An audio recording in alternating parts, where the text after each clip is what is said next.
afternoon, everybody, and welcome back to Star Cub Review. I'm your host, as always, Star Cub. That's me. Now, on today's agenda, I thought I'd do a movie review, one that I recently just watched. I know it came out last year, but this is sort of like, some people label it a remake. I actually label it more so, it's actually the original vision that the director had for the film. And this particular film is Malum, which is, like I said, a remake, a reimagining of Anthony Diblasi's The Last Shift. Now, Anthony Diblasi wrote and directed Malum, which came out in 2023, American horror, psychological film. More so horror than psychological, but there's a lot of psychological elements in it. And I have to say, Anthony Diblasi's original vision for Malum is amazing. Absolutely amazing. Now, does it live up to all aspects of the film? Some things, yes. Some things could have been a little bit different.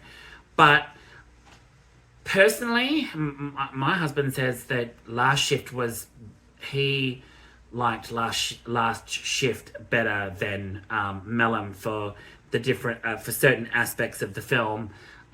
Where it doesn't explain a lot, but leaves more mystery, whereas this one dives a lot further into the cult, what happens.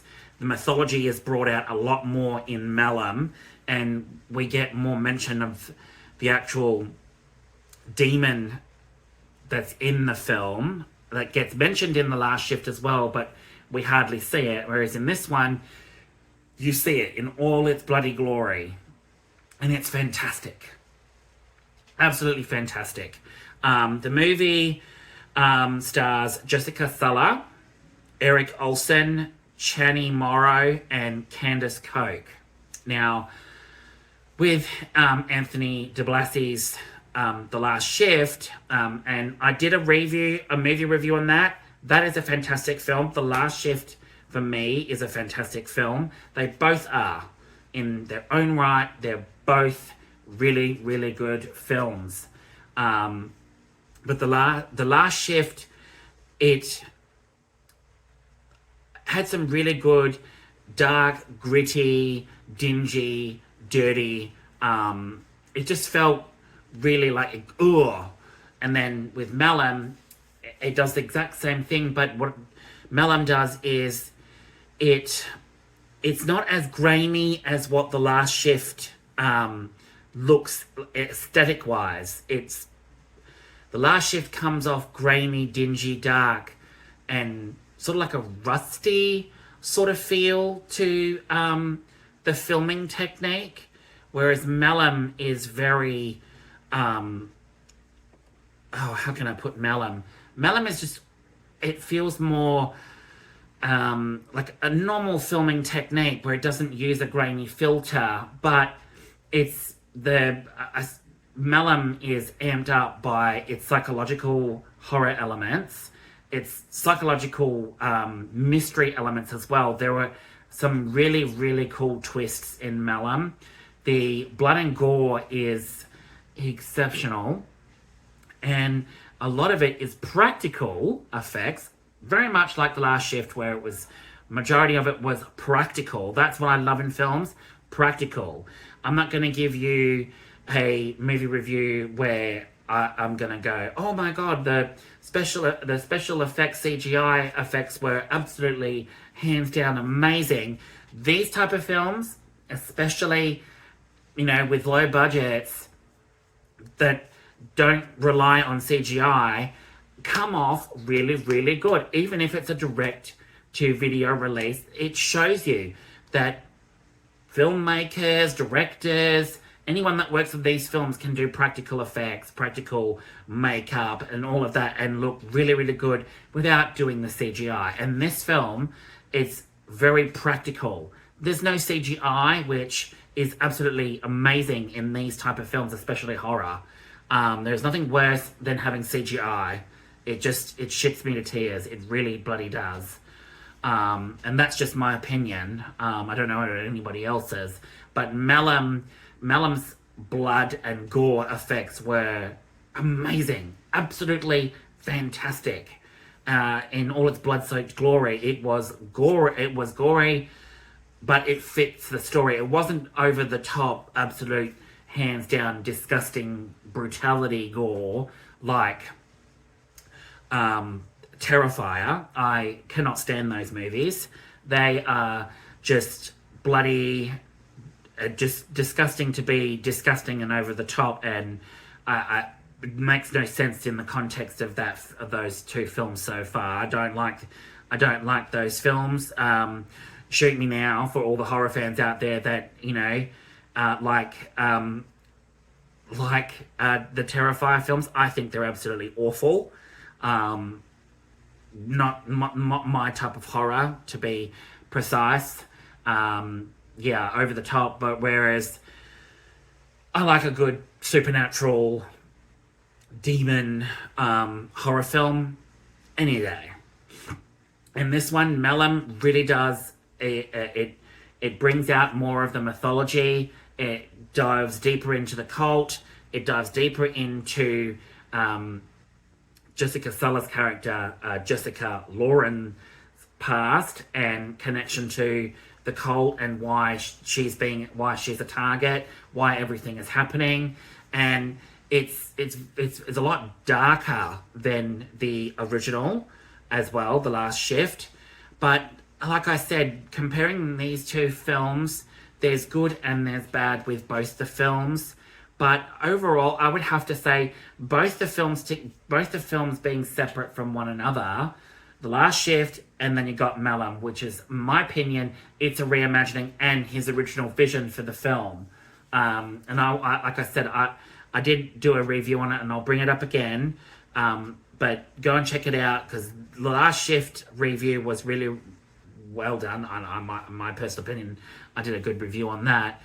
But this one, Malum, really does take it to the next level, and really does explain a lot more, adds a lot more depth to the heroine in the story, the lead, and it really adds a lot more elements to the overall, to the cult, to the story, more to the demon creature, more why this is happening, what's going on. And it adds a lot more to it, I think, personally, that I think that he did really, really well. Like I said, it's very hard to compare the two. They've got their goods and their bads, too much to go into. It's very minimal, in my opinion. It's could touch on this, could touch on that, but I really don't want to keep you that long into a video. But Malum is a really, really good film. And I'm not blowing my own trumpet here, and I'm not blowing up Hollywood's ass or whatnot. Anthony Diblasi has done an amazing job without using all the Hollywood effects and CGI. It's all practical, and it does go to show you that there are directors and people that work on other films that don't rely on Hollywood as such for big budgets, for big productions, when you can do something for $2 million, $3 million, $4 million and completely turn it into a masterpiece.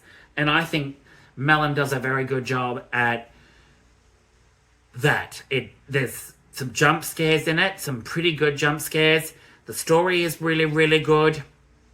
The dark aspect is extremely dark. There's some really dark stuff in it. The gore is exceptional. The blood is exceptional. And the twists and turns in this film, and then you get to the grand finale at the end, and it's like, wow. A 93-minute film that had me engrossed from start to finish. And it's like The Last Shift. It had me engrossed from start to finish. But, hey, this is just my opinion on it, Malum's a very, very good film. Anthony Diblasi did a very good job. Screenplay was really well done. The characters, some of the characters in it are wacky and like, whoa. But they did a fantastic job. And Jessica Sula as Jessica Lauren, the protagonist in the story, she did a fantastic job. My God, she was so convincing when there were certain scenes that she was just like, what? I gotta get the fuck out of here. Her level of commitment in this horror film shows that she did an amazing job at being fucking scared out of her wits. And it really does show in this film. But, hey, that's my review done. What do I rate Malum? I'm giving it, no joke here, I'm gonna give it a 9 out of 10. It was a fantastic film. Me and my husband enjoyed it. I loved it personally over The Last Shift, but I like both the films. Whether people regard it as a remake to The Last Shift, I personally think it's a reimagining. It's his original vision for the Last Shift, because I did touch on it a little bit, but I believe with his original idea, there was, I think, studio interference, and that's why some things don't get explained, some things come off differently, but hey, they both work. They both work, and it's amazing to see that Malum was an amazing film. But don't take my word for it. See for yourself and see what you guys think. Personally, that's just my opinion. It was a fantastic film. Go and check it out, people. With that, I'll leave you with this video, and I will see you all with the next one. Alright guys, take it easy. Ciao.